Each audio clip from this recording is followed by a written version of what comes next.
Luke 9 ayat 59-62. Lalu ia berkata kepada seorang lain, "Ikutlah aku." Tetapi orang itu berkata, "Izinkanlah aku pergi dahulu menguburkan Bapakku." Tapi Yesus berkata kepadanya, "Biarlah orang mati menguburkan orang mati, tetapi engkau, pergilah dan beritakanlah kerajaan Allah di mana-mana." Dan seorang lain lagi berkata, "Aku akan mengikut engkau, Tuhan, tetapi izinkanlah aku pamitan dahulu dengan keluargaku." Tetapi Yesus berkata, "Setiap orang yang siap untuk membajak, tetapi menolak ke belakang, tidak layak untuk kerajaan Allah." Lirik lagu Mengikut Yesus diambil dari kata-kata terakhir yang diucapkan seorang lelaki berasal dari Asim, sebuah desa di timur Lat Indi. Dia bersama keluarganya memutuskan menerima Tuhan Yesus pada pertengahan abad ke-19.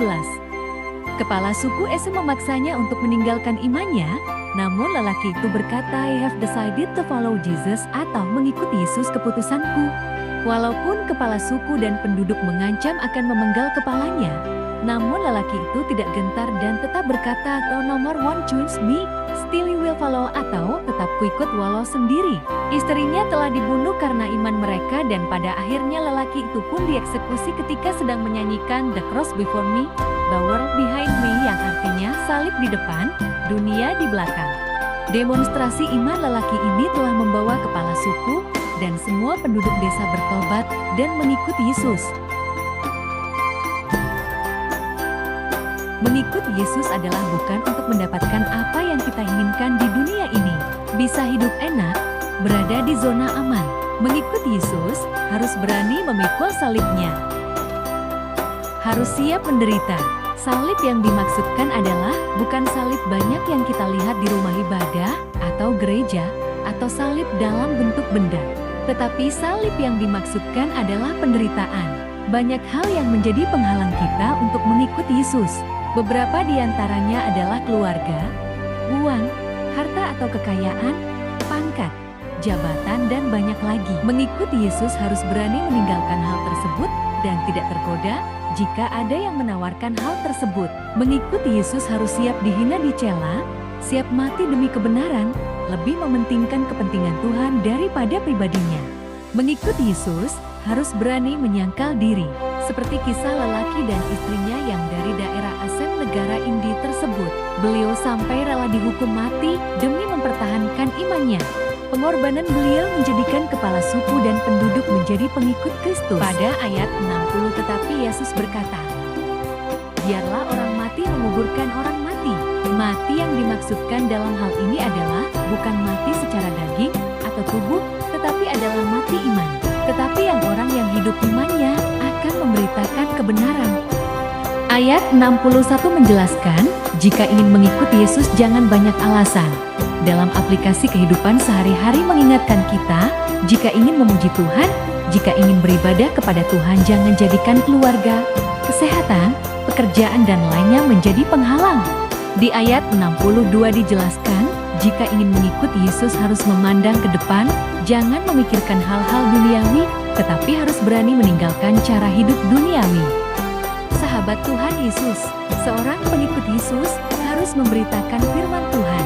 Memberitakan firman Tuhan bukan hanya tugas dan panggilan pendeta, penatua, atau seorang pelayan di gereja, tetapi tugas semua orang percaya dan yang sudah mengikarkan dirinya untuk mengikut. Memberitakan firman Tuhan bukan hanya di tempat ibadah, di acara kebaktian, atau perkumpulan ibadah, tetapi bisa juga menggunakan teknologi sekarang ini, yaitu media sosial.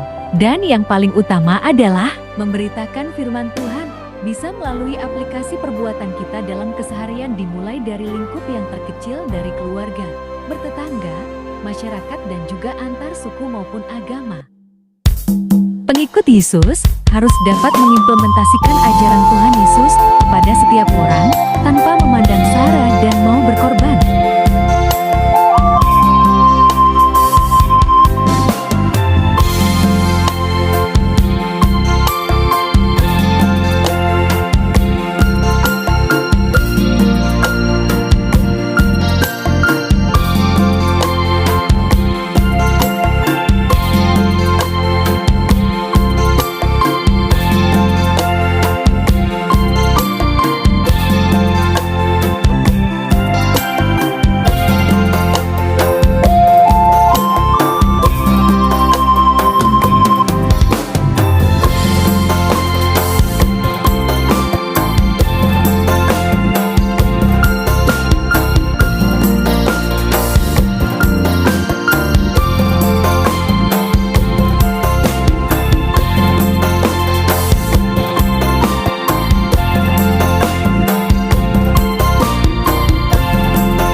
12 ayat 16, barang siapa melayani aku, ia harus mengikut aku dan di mana aku berada, di situ pun pelayanku akan berada. Barang siapa melayani aku, ia akan dihormati Bapa.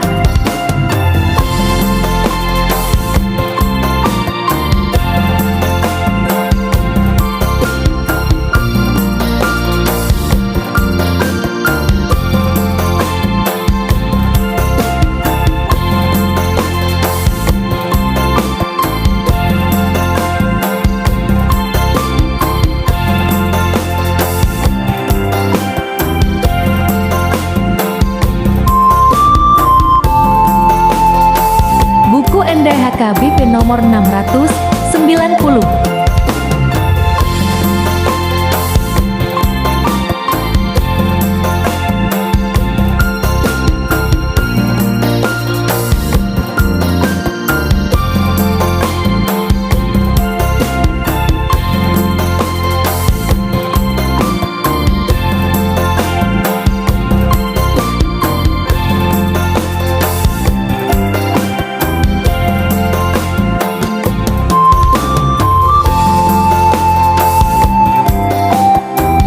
Terima kasih sudah menonton, jangan lupa like dan subscribe-nya ya sobat yang dikasihi Tuhan. Tuhan Yesus memberkati. Amin.